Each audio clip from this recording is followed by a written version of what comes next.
Hello, hello, hello, everyone. Dr. Rowena Winkler here, and I am so excited, delighted, and honored to have another guest with us for our astrology conversations. Heather Jefferson is here, and we're going to be talking about Libra season. I know that it's no longer Libra season at the time of this recording, but as you may know, I had my postpartum psychosis, and a lot was happening, a lot was going on with me. But I'm excited to be back and to chat about all things Libra. So, Heather, thank you so much for being here today. Oh, thank you for having me, Rowena. So, I looked up your chart, and what's really interesting is so you are that Libra sun. Do you know anything about Libras, or do you feel and if you do, is there anything that resonates with you about being a Libra, or are you like not too into astrology? You know, I love astrology and I love anything that, deepens our relationship with ourselves. And I've always known that you can hear my dog barking in the background, Okay. real life, that I like balance in my life. And when I get out of balance, I'm extremely uncomfortable. Yeah. And my husband's Libra, and we just balance each other out, and we get along really well. So I just know that as a Libra, I don't like a lot of highs and lows. I like things to be kind of Yeah. steady. But that's pretty much like when people start talking about like moons and houses, I get a little lost. Yeah, no worries at all. And you're absolutely right. So the thing about Libras is Libras are all about the we, right? So all about the relationships. I think it's awesome that you and your husband are both Libras, so you can keep each other balanced and in check in that way. But what is interesting, even though you know about the Libra part, your chart overall is there's a lot of water in your chart, Heather. So you have a lot of emotions and feelings, and so I have to ask in terms of balance, how does that tie into boundaries, and what are your thoughts on setting boundaries, keeping boundaries, having boundaries in general? Well, it's interesting you're asking me this at age 58 because I just turned 58 in October. And I never knew what a boundary was when I was younger. Mm, And even when I became a yoga teacher, like they talked about it in teacher training, like having those good boundaries. But it's really something that I've learned only in the last few years to really be able to say, mm, like, no, and not feel guilty. And so, having like boundaries with my time, but also, I just went on a breathwork training like 2 weeks ago, and he was talking mhm. about like energetic boundaries. And I realized how much energy I was carrying from the world and other people. So, Ooh. I mean, I think I'm constantly learning more and more about boundaries. So what are, from the training or just from your experiences, what are some pro tips to help with energetic boundary setting? Well, I think for me, remembering like where I end and the person begins is Mhm. so whenever I, start a class or a session, or I'm just being around someone, even if I'm not like in my job, is just to remember that it's not that I don't want to let them in, but Mhm. that like I do it kind of intellectually and spiritually, physically, that I don't need to fix anyone. And so I can hold Mhm. space by just listening, but not like taking on their feelings and really Mhm. absorbing their emotions. That everyone has their journey, and so I'm just there to witness it, but I'm not there to fix it, because I think when you get into that fix it mind, that helper mind, and you start Yeah. intellectualizing it, you're bringing it into your body. But if you're just standing there witnessing, um, yeah, so I Yeah. think for me, that's the beginning point, that, we all just need people to listen, but not engage. That makes a lot of sense. That makes a lot of sense. Well, you have that your moon sign is Pisces, which is my sun sign. So I know a little bit about it, but in moon sign means like your intimacy, your security, your safety, like where you feel most comfortable at home. So only those that are very close to you, whether that's your husband, your children, your really close friends. And that Pisces energy is, you know, a lot of emotions, a lot of creativity. There's I call it boundary spanning, right, with Pisces, where sometimes those boundaries can be a bit permeable. So I love the fact that you're doing these trainings to learn what is energetic about that. Do you find yourself, do you see yourself as a creative in some way? Oh yeah, definitely. It's funny, I never used to think I was creative. As a Mm, kid, I did a lot of drawing. But as an adult, I think I kind of pushed myself out of that realm because I wasn't a painter or, a drawer or anything. But mhm. then I just realized like I've created a beautiful sanctuary in my backyard with flowers and, art and yoga statues. Love that. And I create it my job at the Pearl because I'm constantly creating, workshops and um, experiences for people to have. And I just think by leading even a yoga class, it's a creative process. And what the breathwork training taught me is that just being a human being, breathing is an art form. So Yeah. yeah, really expanding out my understanding of what create means. I mean, I created two children, right? So of course I'm a creator. Yes, yes. I love that. I love that reframing of what is art, what is creation, and how you've done that in the context of your spaces or your yoga classes. And in terms of yoga, I remember during the pandemic, you created quite, I don't what do you call it? A community? Can you tell us more about that? Yeah, that was when I think back to that, I don't want to ever go back to the pandemic, but it was really one of the most beautiful things I've ever created in my life other than Yeah. human beings. So I was working at Haven on the Lake at the time, and when we closed, we didn't know how long we were going to be closed, right? We thought the world was going to close for maybe 2 weeks, and Yeah. we got home, and we were all so stunned. And I looked at my husband. I said, "I'm going to start teaching yoga every day at 10 o'clock because people are going to need this. We're all in our homes." And I was thinking this is going to be like 2 weeks. So every day at 10 o'clock, I turned on, and I'd never taught online before. So I did Facebook Live because I didn't have Zoom or anything, and it was free. And people started coming, and and so we got to 100 days.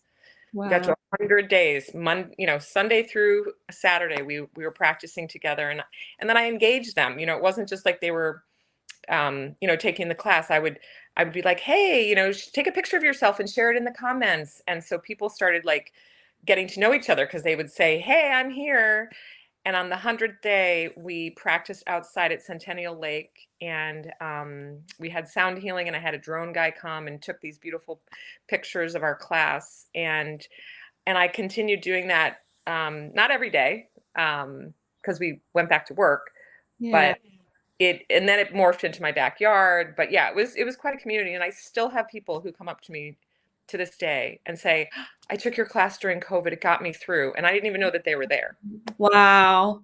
That's so powerful. That's so powerful. Yeah. Uh, you know, when we talk about Libra season, it is, because Libra is the scales and it's about that balance. What are some ways that you personally or through your students are able to find that balance when there's a lot happening around us, you know? What are some techniques that you've used? Maybe helpful. Yeah, well, it's interesting you're asking that because just last night, a, a not a like a close friend, but a friend who I've known for many, many years, I think I messaged her, and she wrote back and said that she was feeling really sad and lost because of Mhm. everything that's happening in the world.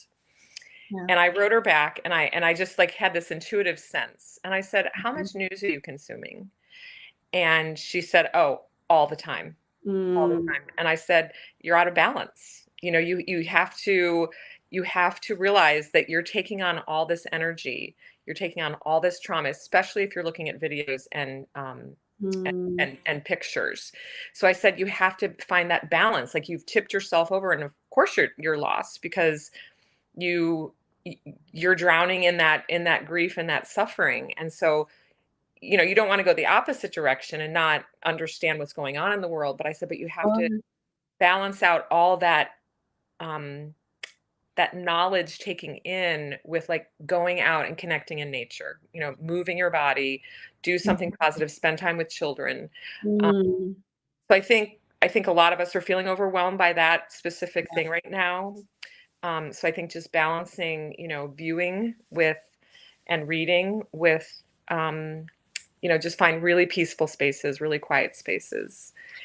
Yeah. How have you found that students or friends or, those that you've worked with, are there any telltale signs that they may be unbalanced that you've come across in your work? Hmm, that's a great question. Yeah, you can kind of read people's energy Yeah. when they come into the space. You can see it in their eyes. They look a little frightened. Um, Mhm. their energy seems a little scattered. Um, they they have like an intensity about their face. Mm. And you can see them when they're carrying it in their bodies too. They're just their shoulders are hunched up, or they're just dragging. And I always tell my students that if you have a really, really, really busy life and your job is really yang, as we call it, really stressful, the last thing you need is to come to yoga and be really moving fast, right? And I had to learn that myself because I was doing power yoga all the time and I got burnt out. And so using your mindfulness practices, your yoga practices is a balance to your life. So Mm. if you're super busy and stressed, come to a restorative class, come to a slow flow class, like slow it down. That's a really good point to put the specific type of yoga class to fit into your life. Can you I should have started with this. I just realized I don't think I know this myself. What's your story? Like when did you find yoga? How has it helped you with you and your balance? Oh, yeah. So I found yoga in 2010, the summer that Hannah, my older daughter, who's an acupuncturist at the Pearl, when she was going to college. And that's a huge transition for a family, for a mom. She and I were very close. And there were also some other things going on in the family that were super stressful. Mm, And I ended up with having a really serious um, dance with anxiety. So anxiety is what I learned is it's just symptoms that our body is exhibiting as a form of communication. And my body was saying, you're completely out of balance. You're not taking care of yourself. You're not, mm, as moms, we self-care is not necessarily on the top of the list, and our bodies will continue to speak to us through whispers, and then they get really, really loud. mm. So I was in a really bad way emotionally and physically, and someone suggested yoga, and that's how I started. So you started just taking yoga and like now you're a teacher and doing all that. What motivated you to was it yeah, I'm curious what motivated you to want to be a teacher of it? Well, I think when you find something that is so powerful and it healed me in every way, Mm, in ways that I didn't know that I needed to be healed, like obviously, breathing and moving slowly and connecting with my body, and that'll help with the anxiety. But then it also healed, deeper things. And when you find something that is so that like changes your life, you want to share it, right? Like you love astrology, so you need to share it. You need to yeah, educate yeah. people. And I was a student for about 3 years, and I just knew that I had to. At first, I thought I wanted to only work with people with anxiety, but I've come to find that most people, are dealing with anxiety and stress. So you don't need to like label a class, yoga for Sure. anxiety.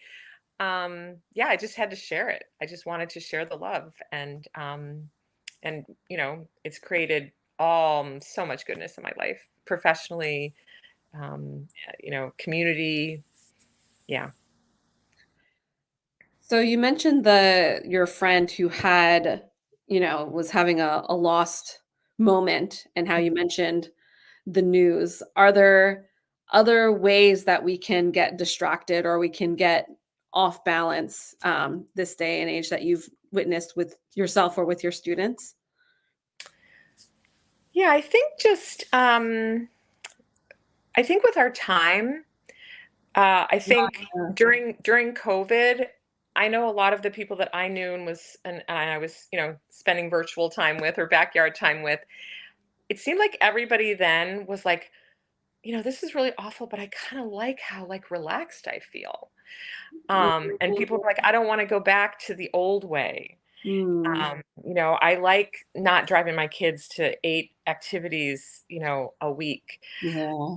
So I think just being mindful with our time, that we need social time, and it's really hard. Like, you can make a list of all the things that you need to get done in a day, and self-care has to be at the top. And Yeah. so if you don't do your dishes or you don't do your laundry that day, but just how you allocate your time, doing things, where you fill up your cup, and then doing things where you're emptying your cup. It's sometimes so hard to refill the cup when you have children, right? 'Cause Yes, you mentioned your absolutely. kiddos, and you know me, I have my 2 small ones. Is there any specific advice for mamas in particular who may feel like they can't even take time for a restorative yoga class? Yeah, so yeah, we don't all have the luxury of, laying. I just taught a restorative class today and there were 12 people just laying there. And I thought, wow, what a luxury to be able to come in here for an hour and just lay there. Why aren't you laying there at home, But Yeah, that's the thing. People won't do it, so they have to schedule time to rest. Like, that's crazy, right? But yeah. as a young busy mom, well, the first thing I would say is try your best not to feel guilty Mm, when you want to take time, because as moms, we feel so guilty yes, we all the do. time about everything. Um, and that your children are looking to you to how to navigate this life. And Ooh, so if they watch you getting super stressed out, they feel your energy, they feel your moods. Mom's a little curt, mom's like yelling at me, whatever, yeah. however, they sense your tension. But it doesn't have to be an hour. It can be, and you can do it with your kids. Like, go out and walk in nature and point out, teach Mhm. them mindfulness, because you can do it with Mm. them. But just taking 5 minutes to sit down and breathe when they're, what are you doing with your time when they're maybe engaged in a movie, if you allow them to watch TV, or they're otherwise, engaged. And Mhm. then if you're lucky to have a wonderful partner, like I know you do, um, Yeah. enlist them so that when he's putting the kids to bed, you can take a bath, or you can spend, time in breath or talking to a friend. But it takes a village. Like, find people who can help you with your kids, and don't feel like you have to do it all alone, because there's no way you can ever find balance if Yeah. you do it all alone. Yeah, I mean, that is such like a true Libra thing to say is like find your village, find the relationships. You mentioned having a supportive partner, how has Papa Jefferson been helpful in your own journey of finding balance? Well, he just supports me in whatever I do. When I told him I was flying out to New Mexico, spending thousands of dollars to do a breath work training, and I'd never mentioned breath ever before, he was like, okay. So, yeah, I mean, he trusts me, and he trusts that I make decisions from my heart, and so he's gonna, support that. But he was always a super involved dad, and now we, as empty nesters, we've evenly divided the chores. He cooks every night, and I mow the lawn, and I fold his clothes, and I clean up dinner. So it's like we tap into our strengths, and we take care of each other. So it's not like one person doing all the work. I love that. And that breakdown of chores sounds very similar to me and Mr. Winkler. I don't mow the lawn though, but I do fold the clothes and clean the dishes. And Mr. Winkler loves to cook. So Yeah, and I did it for 20 years, and then I just hit a wall. And so now and after his little heart event, I think it's really great for him to take ownership of, like, healthy eating. And so Mhm. he finds those heart healthy Yeah. meals, and really is empowered by that. So Oh, that's another piece of it too that we haven't really chatted about is the nutrition yeah. side of things. What does that look like for you in terms because obviously the what we put in our bodies also impacts how we feel and the balance that we have. Yeah, I would probably say that that is my weakest area of Mhm. my life in terms of wellness. I mean, I eat really well, but I'm kind of a lazy eater. And Mm. that's also why it's good that he cooks. But I think just balancing, you know, I was a vegetarian for 25 years, Oh, and wow. yeah, and gave it up when I had my burnout in 2016 because I realized that I wasn't, I turned 50 and it was like something changed and I just Oh, needed interesting. a little bit of chicken, right? And so I think sometimes when we label things and we get this like identity, it can put Mm. us not centered. And we can lose nutrients and it's almost like we're more concerned with like the label than what how we're actually nourishing ourselves. And Yeah. another thing that I've really tried to work on is being present when I'm eating. um, Mm, you know, mhm, you can mhm. shovel really healthy food into your mouth, but if you're not really present with it, you lose half the experience. Yeah, I know that there's like a whole like mindful eating Yeah. type of movement. So that makes a lot of sense. And And then also just like having some ice cream when you feel like it. Not limiting yourself like, I'm going to be so strict. A lot of people will think, I should be vegan because I'm a yogi.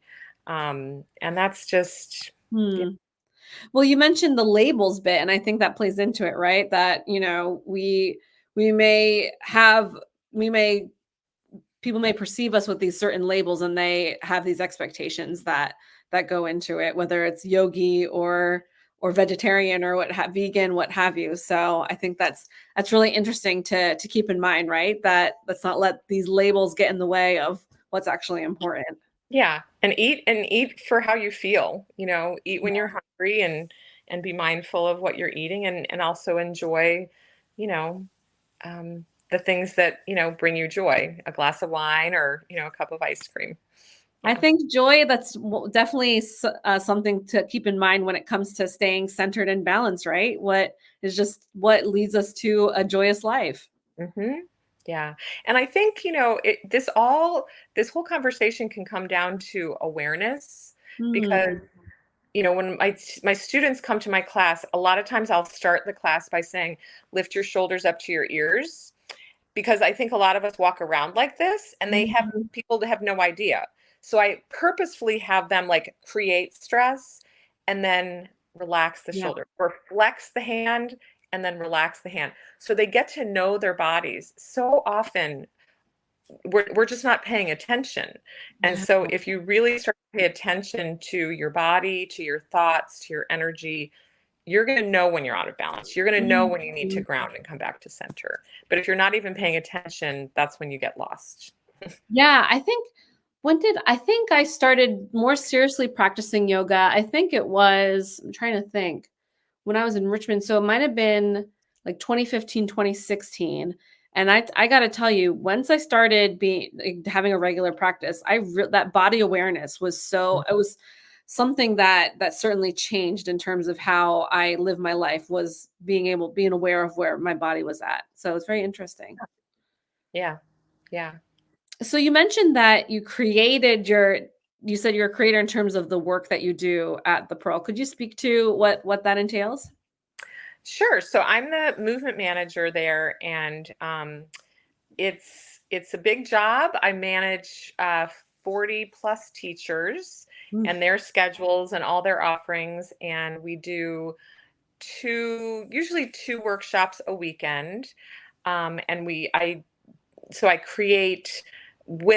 collaborate with teachers to create experiences. Like one of our signature experiences was something that I created. It's floating acupuncture with my daughter and yoga nidra led by one of our teachers in the aerial silks.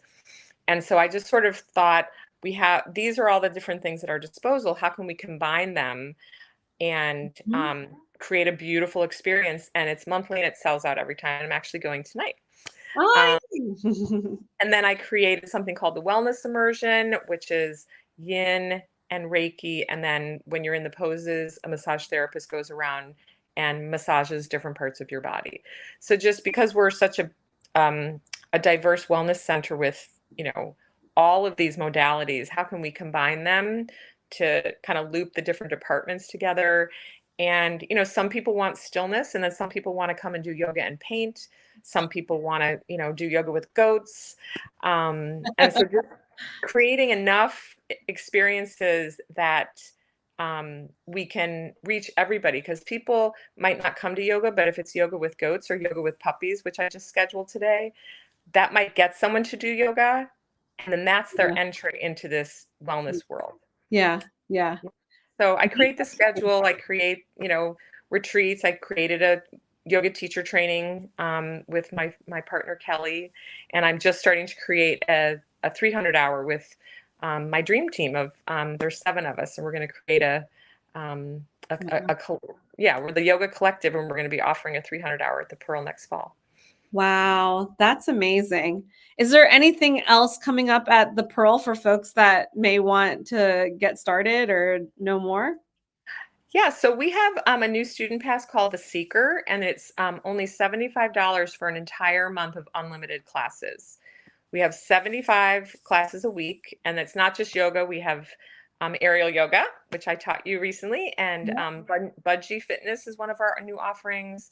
Breath work. Now that I got trained, we're offering breath work, and then we have Pilates, TRX, sound healing. So for 1 month, you can take as many classes as you would like for that $75 to um, start a wellness, like you were saying, you know, get in that Yeah. habitual schedule. And in terms of workshops, we have Thai yoga massage training coming up. We have an aerial training coming up. We have a long winter's nap, which is going to be a restorative. Hmm, We have some healing circles starting. So we're going to have a breath circle every month and a Reiki healing circle every month. nice. Yeah, yeah, just so people can have that regularity. So if you can't come 1 month, you can come the next. Wonderful. Well, Heather, we're winding things down. Is there any final words in terms of Libras, being a Libra, being balanced, finding yourselves unbalanced, anything that we've talked about today? Any final thoughts?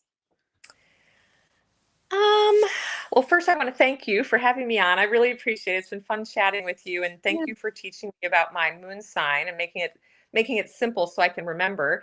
Um, but I would just say that, you know, we're heading to the end of October. This is a really important thing, actually. The more we can live with the seasons, the more balanced we can be. And Mm, so, depending on where your listeners are, but even because I asked this question once, you know, if you're in Florida and it never gets cold, you know, how do you follow the seasons, right? Or California. But if we mirror the Earth's ways, we do much better. And so we're moving into a darker time, a slower time, a stiller time.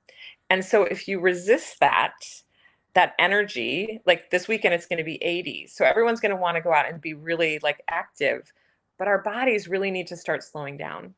And yeah. so if we resist the natural um, energy that we are so connected to, that's going to throw us off of balance. So just tapping more into living with the seasons, I guess. I love that. I love that working with the seasons and with its energy so that you're not Yeah. feeling off balance is great. And I just realized, speaking of your different signs, I never mentioned your rising sign, which is like the first impressions and how people think of you. And I'll end on Oh, this note. It's a Scorpio. It's Scorpio, which is interesting because we're in Scorpio season. So when folks meet you, Heather, it's you have this depth to you. Um, oh, and it's Scorpio is also a water sign. So people see this intensity and this depth to who you are. okay. So my sun sign is Libra, my Yep. moon sign is Pisces, and Yep. my rising. Rising. Yep. Okay, and rising moon is Rising, like, yeah, moon is like what's where I'm intimate, like comfortable. the yeah, where you're comfortable. And rising sign is like first impression. So like the mask that you have when you first meet people. Oh, okay. Yeah, and I like to think that I don't have a mask. I like to try to be as authentic as I can.